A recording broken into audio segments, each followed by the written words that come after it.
Hello बच्चों, last class में हमने आरएस कॉन्फ़िगरेशन के बारे में पढ़ा था कि किसी भी फीचर प्रोजेक्शन में किसी भी कायरल सेंटर का कॉन्फ़िगरेशन किस तरह से डिसाइड किया जाता है। और आज की क्लास में हम लोग स्टार्ट करेंगे सूडो कायरल सेंटर।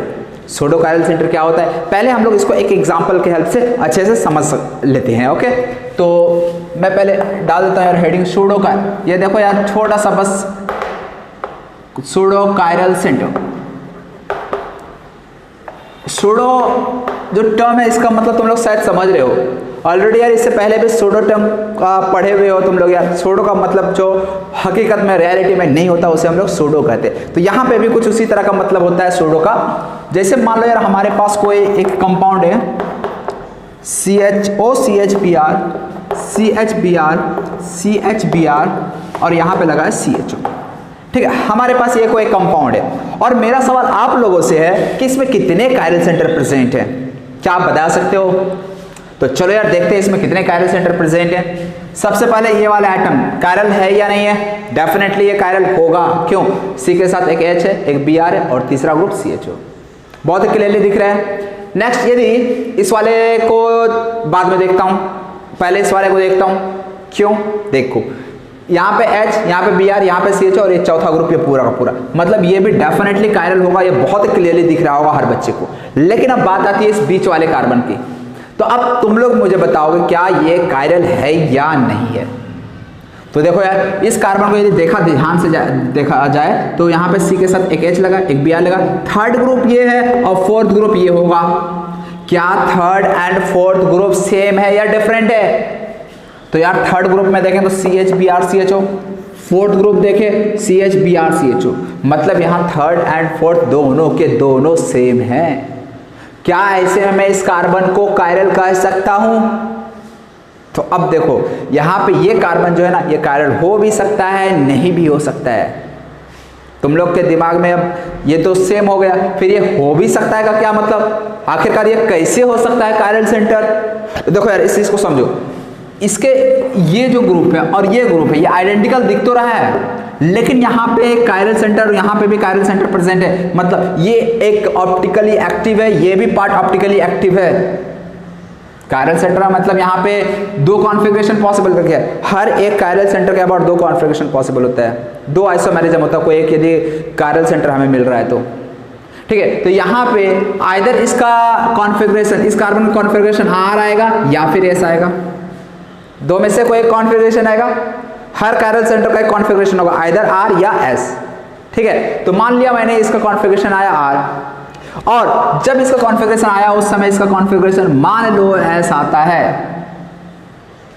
हो सकता है ना वैसा, दोनों ग्रुप भले ही आइडेंटिकल हो, लेकिन हो सकता है यहाँ पे H और Br का जो ग्रुप का अरेंजमेंट होगा 3D में वो कुछ इस तरह से, जिससे कि ये S हो जाता है और ये R हो जाता है। क्या अब ये दोनों ग्रुप सेम है या डिफरेंट है? सेम है या डिफरेंट है? अच्छा, ये कैसे पॉसिबल होगा? इधर R इधर S, समझा देता हूँ यार। देख लो यार तुम लोग इधर, बच्चों तुम लोग ज़्यादा टेंशन ना लो यार।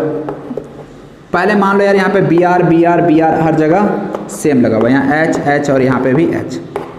ठीक है ना। और मैं इसी का एक और स्ट्रक्चर पॉसिबल ड्रॉ करता हूँ।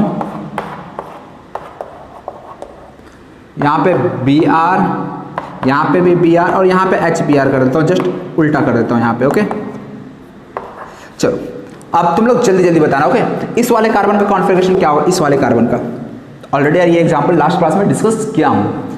ये 1 हो जाएगा, ये फोर्थ हो जाएगा, सेकंड CHO और इधर चलेंगे तो C। देखो यार, इसको यदि हमें नाम देना है ना तो इधर चले C, इधर भी चले C। इसके बाद हमें O मिलने वाला है, इसके बाद हमें Br मिलने वाला है। सेकंड ये हो जाएगा, थर्ड ये हो जाएगा।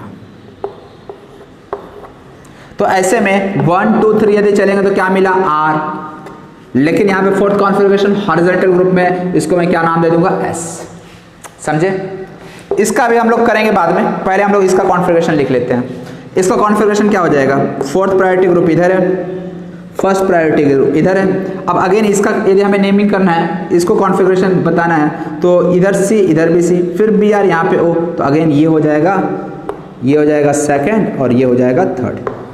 अगेन 1 2 3 चलो, तो 1 2 3 क्या मिल रहा है? S। लेकिन फोर्थ प्रायोरिटी ग्रुप यहाँ लगा है, इसका मतलब इसका कॉन्फ़िगरेशन हो जाएगा R। क्लियर? अब हम लोग बीच वाले कार्बन पे आते हैं। बीच वाले कार्बन का कॉन्फ़िगरेशन क्या होगा यार, अब बताओ तुम लोग देखकर। तो यदि ये इसको हम लोग देख रहे हैं तो ये 1 हो जाएगा और ये 4th हो जाएगा, ये तो बहुत ही क्लियर है।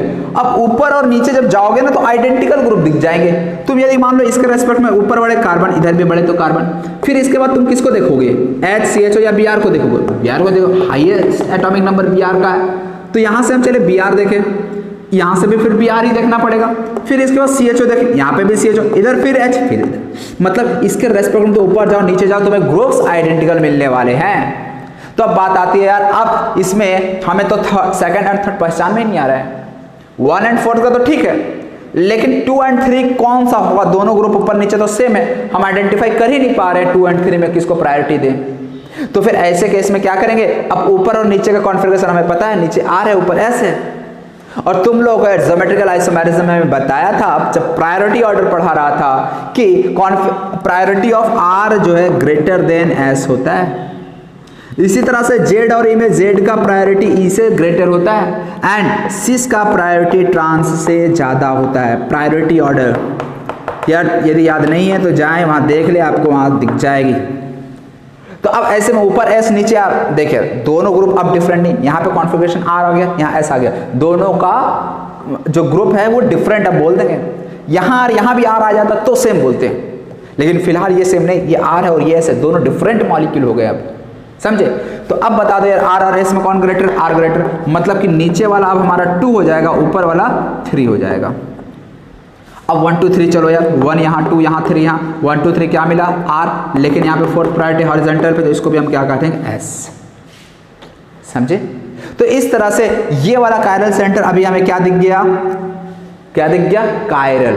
क्यों कायरल, क्योंकि इसके रेस्पेक्ट में 1 और 4 तो ठीक है, ये दोनों ग्रुप भी डिफरेंट कहेंगे। क्यों डिफरेंट कहेंगे, क्योंकि एक का R आ रहा है दूसरे का S आ रहा है, समझे।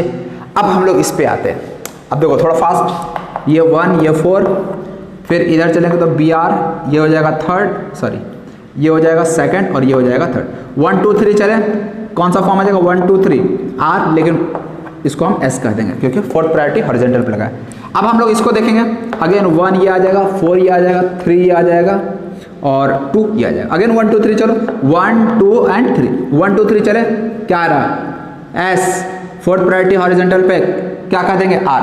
कुछ उल्टा हो गया क्या,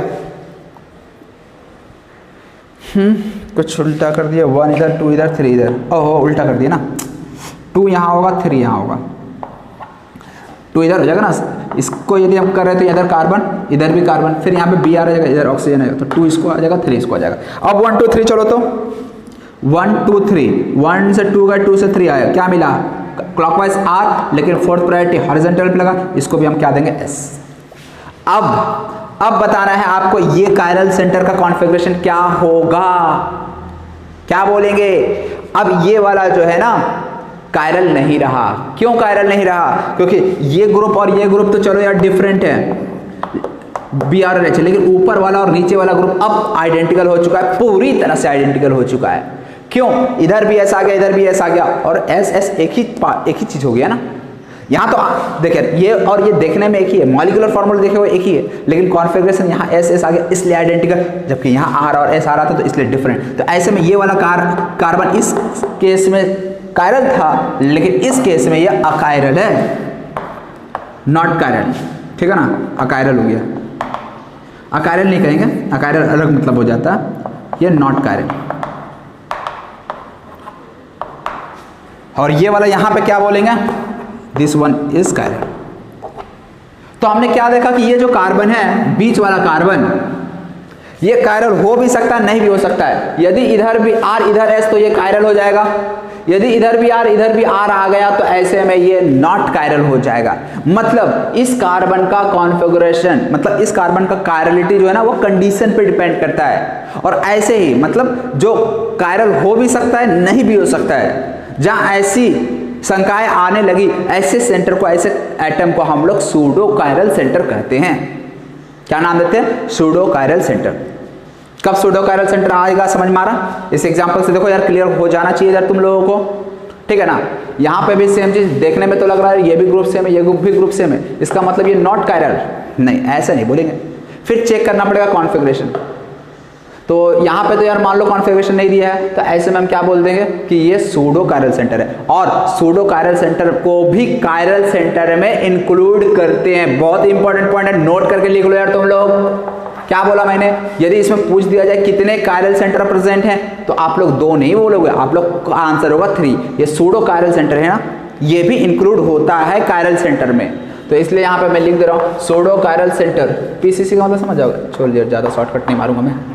pseudo chiral centre is also counted for chiral centre. मतलब जब कायरल सेंटर की गिनती की जा रही हो तो ऐसे में सूडो कायरल को भी हम लोग कायरल सेंटर मानते हैं। इंपॉर्टेंट है, नोट कर लो तुम लोग, ठीक है। तो ये तो हो गया सूडो कायरल सेंटर के बारे में, और भी एग्जांपल हो सकते हैं, बेसिक्स आइडिया जो था वो यही था, ठीक है। अब हम लोग नेक्स्ट आरएस कॉन्फ़िगरेशन पढ़ेगा वेज डैश में, मतलब कोई मॉलिक्यूल दिया है वेज डैश के फॉर्म में, उसका हम लोग किस तरह से नेमिंग करेंगे आरएस के फॉर्म में। ओके, तो आप लोग नोट कर ले, हम लोग नेक्स्ट टॉपिक पे आते हैं। नेक्स्ट देखो यार, आरएस कॉन्फ़िगरेशन वेज डैश में हम लोग देखेंगे किस तरह से नेमिंग करते हैं। तो आप लोग पहले डाल लो आरएस कॉन्फ़िगरेशन इन वेज डैश, इन वेज डैश, ठीक है। एक बहुत ही सिंपल सा एग्जांपल लेता हूं मैं। यहाँ पे मान लो H है, यहाँ पे मान लो OH है, और एक ग्रुप CH3 और एक ग्रुप COH है, ठीक है ना। ये CH3 और वो COH है। ये वेज है, ये डैश है, ये दोनों बोर्ड के प्लेन में है, मतलब ये सॉलिड लाइन का मतलब ये बोर्ड के प्लेन में। अब हमें यहाँ पे आरएस कॉन्फ़िगरेशन डिटरमाइन करना है कि इस कायरल सेंटर का कॉन्फ़िगरेशन क्या होगा, RES कैसे देखते हैं। तो इसमें यार रूल है, बहुत ही सिंपल सा रूल है, बस आपको ध्यान रखना 4th प्रायोरिटी ग्रुप जो है, 4th प्रायोरिटी ग्रुप वो डैश लाइन पे होना चाहिए, बस और बस। यहाँ पे आपको क्या याद रखना है, if 4th priority group is on horizontal line, if 4th priority group is on vertical line, then देखो यार वर्टिकल लिख दिए, is on dash। if 4th priority group is on dash, then जो रूल हमने पहले पढ़ा था वही रूल यहाँ पे भी, मतलब 1 2 3 आप देख लो, 1 2 3 यानी क्लॉकवाइज आ रहा है तो ऐसे में हम क्या कर देंगे R फॉर्म। यदि 1 2 3 एंटी क्लॉकवाइज आ रहा है तो कौन सा फॉर्म हो जाएगा, S फॉर्म। ऑलरेडी यार ये वाला चीज वहां पे भी अप्लाई किए थे फीचर प्रोजेक्शन में भी। लेकिन यदि मान लो 4th प्रायोरिटी ग्रुप, यदि मान लो 4th priority group dash line पे नहीं हुआ तो फिर क्या करेंगे, थोड़ा सा सोचो क्या करना चाहिए। डैश पे नहीं हुआ तो ऐसे में क्या कर सकते हैं, आपको बताए थे ना इवन इंटरचेंज से कॉन्फ़िगरेशन चेंज नहीं होता है। तो आप क्या करना, यदि 4th प्रायोरिटी ग्रुप डैश पे नहीं है तो ऐसे में आपको उसमें इवन इंटरचेंज करना, जिससे कि जो 4th प्रायोरिटी ग्रुप है वो डैश पे आ जाए। अब इवन इंटरचेंज कैसे करते हैं ये तो ऑलरेडी बता चुके हैं ना, तो बस आपको ये 2 रूल आपको याद रखना है। If 4th priority group is not on dash, then क्या करना है आपको, देन डू इवन इंटरचेंज। और इवन इंटरचेंज से क्या हो जाता है, do even interchange so that 4th priority group comes on dash line, dash. समझ में आ रहा, मतलब यदि 4th प्रायोरिटी ग्रुप यदि डैश पे नहीं है तो ऐसे में आपको इवन इंटरचेंज करके 4th प्रायोरिटी ग्रुप को डैश पे लाना। और एक बार यदि डैश पे आ गया तो फिर से यही जो रूल है आपको ध्यान में रखना है, मतलब 1 2 3 क्लॉकवाइज आते हैं R कह देंगे, यदि 1 2 3 एंटी क्लॉकवाइज आते हैं तो ऐसे में S फॉर्म कह देंगे। तो यहाँ पे भी मैं लिख दे रहा हूँ अगेन, देन 1 2 3 क्लॉकवाइज के लिए क्या हो जाएगा, क्लॉकवाइज के लिए R फॉर्म, और यदि 1 2 3 एंटी क्लॉकवाइज आते हैं तो ये क्या हो जाएगा, S। ये चीज़ आपको याद रखना है। तो बस वेज डैश में यही 2 पॉइंट है जो आपको याद रखने हैं, उसके बाद सारा प्रॉब्लम बन जाएगा। तो इस पे बेस्ट अभी हम लोग 2-3 प्रॉब्लम्स देख लेते हैं, जिससे कि आपका ये जो टॉपिक है ये अच्छे से क्लियर हो जाएगा, ठीक है। तो आप लोग इसको नोट कर लो, फिर मैं एक एग्जाम्पल से इसको समझाना स्टार्ट करता हूँ। तो अब देखो यार, इसका हम लोग अब कॉन्फ़िगरेशन लिखते हैं, तो मैं नहीं लिखूंगा यार, तुम लोग ही लिखोगे। ओके, तो पहले तुम लोग यार ट्राई करो इसका कॉन्फ़िगरेशन क्या होना चाहिए, मैं बताता हूँ। इधर सबसे पहला काम प्रायोरिटी आप डिसाइड कर लो। प्रायोरिटी सबसे फर्स्ट किसको जाएगा, फोर्थ तो एच को ही जाएगा, सेकंड किसको जाएगा, इसको, थर्ड किसको जाएगा, इसको। 1 2 3 4, कोई दिक्कत नहीं होनी चाहिए। Fourth priority group already dash line पे है। यदि ऑलरेडी डैश लाइन पे है तो अपने को ज्यादा दिमाग लगाने की जरूरत नहीं है, सिंपल सा 1 2 3 देखो क्लॉकवाइज है या एंटी क्लॉकवाइज है, देखो 1 2 3, 1 इधर है 2 इधर है 3 है, 1 2 3 चले, क्या मिला, क्लॉकवाइज। क्लॉकवाइज मतलब इसका कॉन्फ़िगरेशन क्या हो जाएगा, अल्फा। समझे, डिफिकल्ट है, बहुत इजी है, हाँ बहुत इजी है। लेकिन अब मान लो यार मैं दूसरा एग्जांपल लेता हूं जिसमें यहां पे CH3 है, यहां पे OH है, यहां पे Cl है और यहां पे COH है। ठीक है, ऐसा मैंने ग्रुप लिया। आप एक काम करता हूं, यहां पे Cl है और यहां पे CH3 है। इसका कॉन्फ़िगरेशन आपको बताना है कि इसका कॉन्फ़िगरेशन R होगा या S होगा। कैसे बताएंगे आप लोग यार, वीडियो पॉज करके पहले खुद से कोशिश करो। ऑलरेडी यार बेसिक जो कॉन्सेप्ट था और आप लोगों को सब कुछ अब पता है। सबसे पहले यार प्रायोरिटी डिसाइड करेंगे। फर्स्ट प्रायोरिटी किसको जाएगा, क्लोरीन को जाएगा, सेकंड प्रायोरिटी OH को जाएगा, थर्ड प्रायोरिटी COH को जाएगा, फोर्थ प्रायोरिटी CH3 को जाएगा। इतना तो यार तुम लोग कर लिए होगे। अब नेक्स्ट हमें क्या करना है, फोर्थ प्रायोरिटी ग्रुप जो है वो डैश पे आना चाहिए। क्या फोर्थ प्रायोरिटी ग्रुप डैश पे दिख रहा है, ये Cl दिख रहा है ना। फोर्थ प्रायोरिटी ग्रुप क्या डैश पे नहीं है, तो फिर इसको डैश पे पहुंचाना अपना काम है। लेकिन डैश पे पहुंचाने के लिए याद रखना इवन इंटरचेंज। क्यों इवन इंटरचेंज, क्योंकि इसका कॉन्फ़िगरेशन चेंज ना हो। समझ रहे हो, तो चलो यार करो यार, इवन इंटरचेंज कैसे करेंगे देखो। अच्छा, इवन इंटरचेंज में क्या है ना, अच्छा पहले मैं बेसिक से समझाता हूँ, उसके बाद फिर डायरेक्ट करने भी बताऊंगा कि डायरेक्ट कैसे इवन इंटरचेंज करते हैं। पहले आप क्या करोगे, फोर्थ को हमको डैश पे पहुंचाना, यानी CH3 और C को आप डायरेक्ट एक्सचेंज करोगे। यहाँ OH CH3 को यहाँ पे ले आएंगे और Cl को मैं यहाँ पे ले आया, ये COH, यही करोगे ना। अभी कितना इंटरचेंज हुआ, 1 इंटरचेंज हुआ। फोर्थ प्रायोरिटी ग्रुप आ चुका है हमारा डैश पे, लेकिन ये एक इंटरचेंज से आया, 1 इंटरचेंज हुआ। लेकिन हमें इवन इंटरचेंज करना है, मतलब एटलीस्ट 2 इंटरचेंज करना पड़ेगा। तो इसमें एक और इंटरचेंज अपने को करना पड़ेगा। अब एक इंटरचेंज किसको करोगे, तुम चाहो तो इस दोनों को कर सकते हो, चाहो तो इस दोनों को कर सकते हो, चाहो तो इस दोनों को कर सकते हो, मतलब किसी भी दो को। लेकिन इसके साथ अब मत कर देना इवन इंटरचेंज। इसको यदि उठा के इधर उधर रख दे तो फिर ये डैश पे रहेगा ही नहीं, इसको डैश पे रखना है। तो इसलिए इसको पहले हमने डैश पे ले आया। अब इसको छेड़छाड़ मत करो इसके साथ, इसको एज इट इज रहने दो।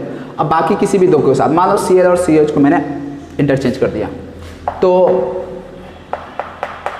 यहाँ पे CH3, ये OH, ये COH कर दिया और यहाँ पे Cl कर दिया। ओके, कोई दिक्कत तो नहीं।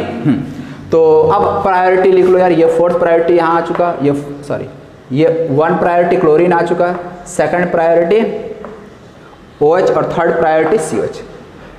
फोर्थ प्रायोरिटी हमारा डैश लाइन पे है, 1 2 3। अब देखो क्लॉकवाइज एंटी क्लॉकवाइज है, 1 2 3 क्या आया, क्लॉकवाइज। क्लॉकवाइज आया तो इसका कॉन्फ़िगरेशन क्या हो जाएगा, R। समझ में आया। तो इसलिए यदि कभी फोर्थ प्रायोरिटी ग्रुप डैश पे ना हो तो आपको क्या करना है, केवल उसे डैश पे लाना है। एक बार डैश पे आ गया आपका काम हो गया। फिर 1 2 3 देख लो, क्लॉकवाइज एंटी क्लॉकवाइज क्या है, क्लॉकवाइज है तो R, एंटी क्लॉकवाइज है तो चलो अभी हमने इवन इंटरचेंज करके किया। अब से आपको क्या करना है ना, इतना आपको कॉपी में रफ नहीं करना है, बार बार एक इंटरचेंज के स्ट्रक्चर बनाए, फिर एक इंटरचेंज के फिर स्ट्रक्चर बनाए, इतना करने की जरूरत नहीं है। आपको बस क्या करना है, जैसे कि इसी स्ट्रक्चर में ना हमने क्या बोला, हमें तो नंबर से मतलब है ना, हमें तो चलना है 1 से 2 से 3 चलना है ना, 1 से 2 से 3 चले, क्लॉकवाइज है एंटी क्लॉकवाइज यही देखना है ना। तो हमें नंबर से मतलब है, उस पर लगा हुआ ग्रुप कौन सा है उससे मतलब नहीं है। COH लगा, Cl लगा, OH लगा या CH3 लगा, इससे अपने को मतलब नहीं है। अपने को तो मतलब है बस और बस नंबर से। तो इसीलिए हम क्या करेंगे, अब इंटरचेंज जब भी करना होगा ना तो हम स्ट्रक्चर नहीं बनाएंगे, इंटरचेंज इसी में नंबर को काट काट करके हम इंटरचेंज करेंगे। समझे, देखो समझो यार, 1 और 4 हम क्या करना है, इंटरचेंज करना चाहते हैं। 4 को यहाँ लाना चाहते हैं, 1 को यहाँ लाना चाहते हैं। ये एक्चुअली ग्रुप भी चेंज हो रहा है, लेकिन हमें ग्रुप से मतलब नहीं है, हमें इवन इंटरचेंज से मतलब है। और इंटरचेंज के बाद 1 2 3 से मतलब होता है अपने को। अब 1 2 3 हमने काट के 4 1 कर दिया, मतलब 4 यहाँ पे आ चुका, 1 यहाँ पे आ चुका है। इसका एक्चुअल मतलब है कि CH3 यहाँ आ चुका है, Cl यहाँ जा चुका है। समझो, एक्चुअल मतलब ये है कि CH3 यहाँ आ चुका है, Cl यहाँ आ चुका है, लेकिन हमने ग्रुप को इधर उधर नहीं किया, बस नंबर को इधर उधर किया काट कर। ये आसान है ना, बार बार स्ट्रक्चर बनाने की जरूरत नहीं पड़ेगी इसलिए। हाँ, तो ये 1 हो गया और ये 4 हो गया। 4 हमारा डैश पे आ गया ना, आ गया ना, तो अब इसको एज इट इज रहने दो। अब ये 1, अब किसी भी दो को मान लो 1 और 3 को कर लो यार, 1 3 को इंटरचेंज करेंगे, 3 यहाँ हो जाएगा, 1 यहाँ हो जाएगा। उसके बाद क्या, हमें 1 2 3 जाना था, चलो यार 1 2 3, 1 यहाँ 2 यहाँ 3, देखो 3 अब यहाँ आ चुका है, तो 1 से 2 से 3 चलना है, 1 से 2 से 3 क्या आया, R। समझे? तो इसलिए अब से आपको इतना इंटरचेंज करने की जरूरत नहीं, अब डायरेक्ट नंबर को इंटरचेंज करना, मतलब नंबर को काट काट के काम अपना चला लेना, तो बहुत ही सिंपल हो जाएगा, ज़्यादा कुछ करने की जरूरत नहीं है। समझे? तो चलो यार 2-3 एग्जांपल और करते हैं जिससे कि ये कॉन्सेप्ट पूरी तरह से अपना क्लियर हो जाएगा। तो नोट कर लो यार, हम लोग नेक्स्ट एग्जांपल पे आते हैं। चलो यार, नेक्स्ट आपके पास ये 2 एग्जांपल है, दोनों में से आपको हर एक कायरल सेंटर का कॉन्फ़िगरेशन बताना है। याद रखना यार, RS हर कायरल सेंटर के लिए डिफाइंड होता है, ठीक है ना, किसी भी आइटम को हम लोग RS नहीं दे सकते, जो कायरल है उसका देंगे। हाँ, कायरल है तो उसका कॉन्फ़िगरेशन होगा ही होगा, R या S में से कुछ। फर्स्ट यहाँ पे ये एक एग्जाम्पल है और एक एग्जाम्पल ये, 2 एग्जाम्पल है। इस सवाल में कितने कायरल सेंटर दिख रहे हैं आपको, कितने दिख रहे हैं, एक ही और एक ही, 2 के दिख रहे हैं ना। तो चलो सबसे पहले यार इसको करते हैं, कैसे करा जाए। 2 कायरल सेंटर है, दोनों को अलग अलग करना पड़ेगा। चलो यार करते हैं। सबसे पहले यहाँ पे 1 किसको कहेंगे, यहाँ O लगा है, यहाँ H लगा है, यहाँ C लगा है, यहाँ C लगा, आग बंद करके 1 ही हो जाएगा। अब देखिए प्रायोरिटी हम जल्दी जल्दी फास्ट करेंगे, अब उतना समय नहीं लेंगे। 1 के बाद 2 ये हो जाएगा, 4 ये हो जाएगा, 3 ये हो जाएगा। देखो यार क्यों मैं समझा दे रहा हूँ बेसिक में थोड़ा सा। 2 इसको क्यों दिया, C यहाँ पे भी मिलेगा, यहाँ पे भी मिलेगा, 4th तो H हो जाएगा, इसमें कोई दिक्कत नहीं। 2 यहाँ पे C मिला, यहाँ पे भी C मिला। इसके बाद डबल बॉन्ड OH है, डबल बॉन्ड OOH, मतलब इसको यदि डबल बॉन्ड O को तोड़ूंगा ना तो O तीनों O मिलेगा, तो यहाँ पे O C और C मिलने वाला है, इसलिए इसको सेकंड मिलेगा, इसको थर्ड मिलेगा। समझे? C डबल बॉन्ड OH है ना, देख लो यार, डबल बॉन्ड O को O लिखूंगा ना, एक को CH3 से सेटिस्फाई करेंगे वैलेंसी को, एक को H के साथ, तो ये स्ट्रक्चर मिल जाएगा O सेकंड। कार्बन के बाद तीनों O मिलने वाला है, यहाँ पे कार्बन के बाद एक O एक C और एक C मिलने वाला है। ऑलरेडी यार ये सब हम प्रायोरिटी में बताए हुए हैं। तो चलो यार 1 2 3 4th, हाँ 4th प्रायोरिटी हॉरिजॉन्टल पे है, बिल्कुल यार डैश पे है, यस डैश पे है। डैश पे तो 1 कहाँ दिख रहा है, 1 कहाँ दिख रहा है, ये 2 कहाँ दिख रहा है, यहाँ 3 कहाँ दिख रहा है, यहाँ 1 से 2 से 3 चलो, 1 2 3 क्या मिला, 1 से 2 से 3 क्या मिला, R। तो इसका कॉन्फ़िगरेशन क्या हो गया, R। एक कायरल सेंटर का तो कॉन्फ़िगरेशन हमने लिख लिया। दूसरे कायरल सेंटर का कॉन्फ़िगरेशन लिखते हैं। चलो फर्स्ट प्रायोरिटी अगेन इसी को मिलेगा, सेकंड 4th प्रायोरिटी अब इसको मिलने वाला है, 4th प्रायोरिटी इसको मिलने वाला है। यहाँ पे C डबल OH, अगेन देखो C डबल OH है, इसका मतलब C के बाद तीनों O मिलने वाला है। यहाँ पे C, चलो C के बाद फिर C H और O, अगेन ये जीत गया। तो फर्स्ट इसको, 4th इसको, सेकंड इसको मिलेगा और थर्ड इसको मिलेगा। अगेन 1 से 2 से 3 चलो, 1 यहाँ 2 यहाँ 3 है, चलो 1 से ना ना ना ना ना ना ना अभी नहीं चलेंगे, अभी नहीं चलेंगे। पहले हम देखेंगे 4th प्रायोरिटी डैश पे है या नहीं है। 4th क्या डैश पे नहीं, पहले इवन इंटरचेंज करो यार। कैसे करेंगे, डैश यहाँ पे दिख रहा है, यानी आपको इसको यहाँ पे ले जाना है। तो ये 4 हो गया और ये 1 हो गया, लेकिन अभी एक ही इंटरचेंज हुआ, हमें एटलीस्ट 2 इंटरचेंज करना पड़ेगा। इवन इंटरचेंज है ना, तो 2 इंटरचेंज एटलीस्ट। तो 1 और 4 को एक्सचेंज कर दिए, 4 हमारा आ गया डैश पे, 1 आ गया यहाँ, फिर 1 और 2 को कर देते हैं, तो यहाँ 1 आ जाएगा, यहाँ पे 2 आ जाएगा। समझे? नंबर से अपने को मतलब है, इसलिए नंबर के साथ खेलना है हमें। 1 से 2 से 3 चलना है, क्या ग्रुप है पता नहीं। अब वो एक्चुअल मतलब समझ रहे हो ना, जब भी 1 2 लिख रहे हैं मतलब वो ग्रुप भी चेंज हो रहा है, लेकिन मैं ग्रुप को इधर से उधर नहीं कर रहा हूँ, बस नंबर कर रहा हूँ। और अब हमें 1 से 2 से 3 चलना है, 1 यहाँ 2 यहाँ 3 यहाँ, 1 से 2 से 3 चलो, 1 से 2 से 3 क्या मिल रहा है, R। क्या हो गया इसका कॉन्फ़िगरेशन, R। समझे? सब कुछ स्ट्रक्चर में ही हो जाएगा। क्लियर है? कोई दिक्कत तो नहीं हो रहा है ना? चलो ये वाला एग्जांपल अब तुम लोग खुद से करके देखो यार, हो रहा है या नहीं हो रहा है तुम लोगों से। तो अगेन फर्स्ट इसको, 4th इसको, अब सेकंड देखना यार, सेकंड देखना। C के बाद तीनों O मिलेगा, सही है, तीनों O मिलेगा यहाँ पे C के साथ Cl Br और OH मिल जाएगा। तो देखो C कोई बात नहीं, देखो डबल OH है ना, डबल O का मतलब समझ रहे हो ना, यहाँ पे भी O आएगा, तो तीनों O, लेकिन यहाँ पे C के बाद Cl Br O, तो यहाँ पे Cl और Br का ऑक्सीजन से तो एटॉमिक नंबर ज़्यादा ना, और फर्स्ट प्रायोरिटी तो एटॉमिक नंबर को जाता है, इसलिए क्या, इसको हम लोग बोलेंगे सेकंड, इसको बोलेंगे थर्ड। अब अगेन इवन इंटरचेंज करना पड़ेगा। फोर्थ प्रायोरिटी को डैश पे लाने के लिए 4 और 1 को करो यहाँ पे, तो 4 यहाँ आ जाएगा, 1 यहाँ पे आ जाएगा। फिर अभी तो एक इंटरचेंज हुआ, 1 और 3 को कर देते हैं, 1 यहाँ आ जाएगा, 3 यहाँ आ जाएगा। उसके बाद क्या करना होता है, 1 से 2 से 3 चलना है अपने को। चलो यार 1 से 2 से 3, 1 2 3, 1 से 2 से 3 क्या है, कौन सा डायरेक्शन है, क्लॉकवाइज। यदि क्लॉकवाइज है तो इसका कॉन्फ़िगरेशन क्या होगा, R. Clear, everything clear, very good यार। चलिए यार अब इसको बता दो जल्दी से, जल्दी से। ब्रोमीन को आग बंद करके 1, क्लोरीन को 2 आग बंद करके, थर्ड मिलेगा OH को, और फोर्थ ग्रुप कहाँ आ जाएगा, इसको। क्यों, इधर O लगा, इधर कार्बन लगा, कार्बन को फोर्थ, इसको थर्ड मिलेगा। यहाँ तक कोई दिक्कत है क्या, कोई दिक्कत नहीं ना। चल यार बहुत अच्छी बात है। अब हमें तो यार फोर्थ प्रायोरिटी को डैश पे लाना है। डैश पे कैसे लाया जाए, तो देखो यार हम इस पूरे ग्रुप को, फोर्थ का मतलब ये पूरा ग्रुप है, समझना जरा। अब फोर्थ को हमको इस डैश पे लाना है, तो इस 4 को काटो, यहाँ पे 4 को बैठाओ, यहाँ पे 2 को लाओ। हमारा फोर्थ प्रायोरिटी ग्रुप जा चुका डैश पे। अब कोई एक और इंटरचेंज कर दो, कोई एक इंटरचेंज 1 और 3 को कर देते हैं। कोई भी एक करना था, कोई जरूरी नहीं कि इसको इधर लाए तब अगला इसी को हमको चूज करना पड़ेगा, इसी को किसी दूसरे के साथ, ऐसा कोई जरूरी नहीं है। किसी भी दूसरे को भी कर सकते हो, इसको भी कर सकते थे इसके साथ, इसको भी इसके साथ कर सकते थे, इसको भी इसके साथ कर सकते थे। इसको मत कर देना, क्योंकि फोर्थ प्रायोरिटी को डैश पे पहुंचाना अपना मकसद था, अल्टीमेट पर्पस था, समझे ना। तो इसीलिए फोर्थ एक बार डैश पे आ गया, इसको छोड़ दो, बाकी तीनों में से जिसको करना कर सकते हो। लेकिन याद रखना एक इंटरचेंज तो यहाँ से हो गया, अब एक ही इंटरचेंज कर सकते हो, तो मैंने इस दोनों को कर दिया। अब क्या करना है, 1 से 2 से 3 चलना है। चलो यार 1 से 2 से 3, 1 यहाँ, 2 यहाँ, 3 यहाँ, 1 से 2 से 3, ये क्या है, क्या दिख रहा है, एंटी क्लॉकवाइज। एंटी क्लॉकवाइज का है तो कॉन्फ़िगरेशन क्या हो जाएगा, एस। मतलब यहाँ पे आ, तो यहाँ पे कॉन्फ़िगरेशन क्या हो गया, एस। समझ में आया। तो इस तरह से हम लोग वेज और डैश में कॉन्फ़िगरेशन डिसाइड करते हैं, डिटरमाइन करते हैं। और उम्मीद है कि यार अब तुम लोगों को क्लियर हो गया होगा और कोई हार्ड चीज़ था भी नहीं यार, समझे। तो बहुत बार क्या होता है, बहुत सारा जगह देखोगे तो ये आपको बार बार इंटरचेंज जब भी करना होता तो क्या बोले, स्ट्रक्चर नया बना के दिखाया जाता है। तो आप लोग को यार स्ट्रक्चर बनाने की ज़रूरत नहीं, आप लोग तुरंत यूँ ही कर सकते हो। इसलिए ये जो नंबरिंग वाला मेथड बताया ना, बहुत आसान हो जाता है इससे, समझे। तो इस तरह से अपना वेज डैश RS कॉन्फ़िगरेशन जो था वो कंप्लीटली खत्म हो जाता है।